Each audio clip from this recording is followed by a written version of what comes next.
In the history of the biggest and most successful video game juggernauts, few have had such highs and lows as the Blue Bomber Mega Man.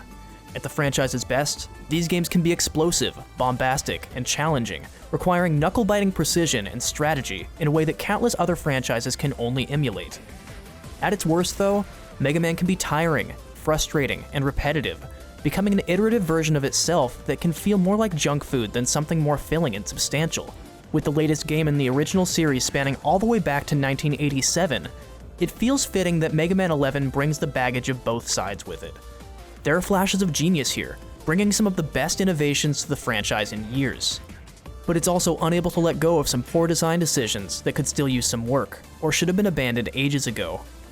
Mega Man 11 is by no means a bad game.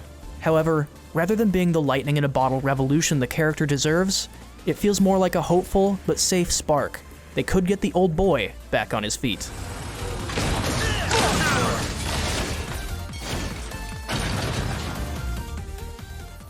Starting in a way that is a surprise to no one, the notorious Dr. Wily is once again causing mischief. Calling back to his days as a partner to Dr. Light, he recalls an invention, the double gear system, that had been shot down because of its unstable nature. Upon digging up this tech, he corrupts 8 of Light's robot masters in an attempt to take revenge. This serves as the jumping off point to take down the bad robots as Mega Man. While the plot feels uninspired, it works at getting things started. However, the presentation suffers with voice acting that feels a little phoned in and lacks charm with still frame storyboards and standstill characters. Mega Man games have never been known for their eloquence in crafting a rich story. However, this particular game lacks the magic of the anime cutscenes from past games like 8, as well as the charm the over-the-top voice acting in that particular entry provided. There is a story here, but it feels more like a means to an end rather than a way to provide any emotional attachment. Just 7 to go. Oh, brother, there's no end to him. Doc, how about giving your favorite assistant a break? I don't need a break, Otto. What most are really here for is what Mega Man does best, the rock-paper-scissors strategy of figuring out which boss to fight, and battling through their stage to acquire their power to use on someone else. This works just as well as it always has, and while some of the weaknesses still just don't make a lot of sense, the stages and bosses definitely stand out compared to past games. Part of this is because of the new visuals and art design, which at their best can look like concept art come to life. Bosses move in extremely fluid and expressive ways, and backgrounds can be full of life and color. This makes the planar backgrounds stand out, especially Mega Man's own movements, which are stiff with a slow-feeling run. These luckily are few and far between though. Most, though not all of these stages, have clever and unique mechanics that are brought in. Torchman's stage, for instance, is themed around camping, and has you going through dark woods and blasting tents with surprise robots inside. Bounce Man's stage is completely different. In parts of the environment, you'll need to bounce up walls or at specific heights to get momentum to progress. The best levels in Mega Man 11 inspire those feelings of curiosity and joyfulness that comes from discovering a new area and the mechanic needed to conquer the stage. The music that accompanies them, however, can be disappointing, abandoning much of the character or strong rock themes for a more electronic EDM sound. These tracks themselves aren't bad, but can feel more like background noise that just gets the job done at raising your excitement, compared to the unforgettable and completely identifiable pieces from certain past games' areas.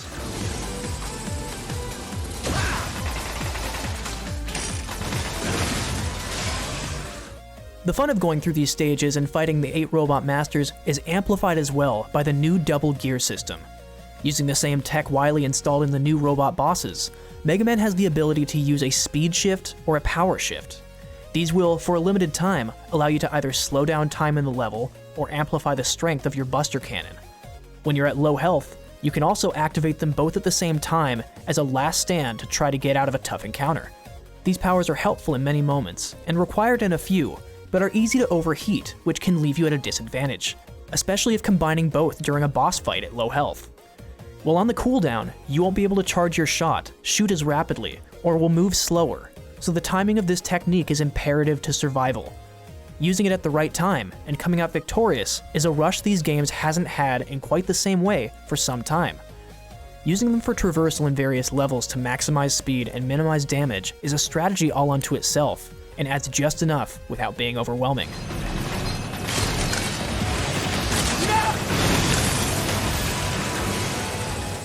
While the stages are creative and the bosses are all fun and stand out in their own way, the difficulty of Mega Man 11 can be somewhat sporadic.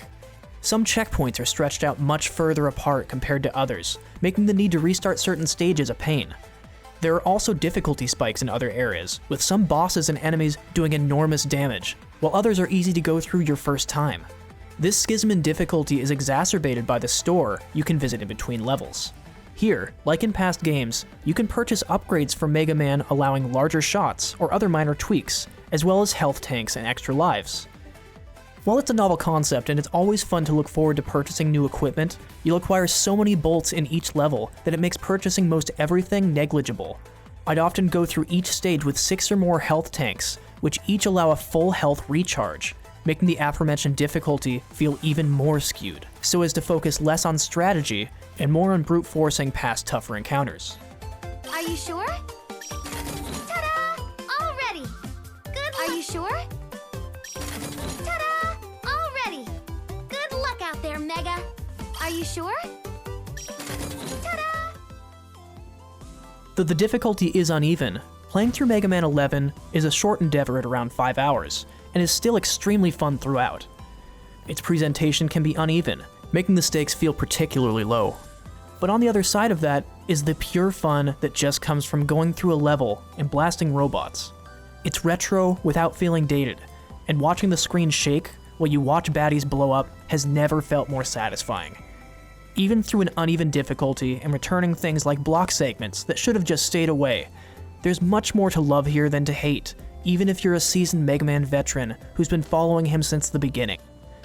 Mega Man 11 doesn't reinvent the wheel, but it also proves that maybe it doesn't have to.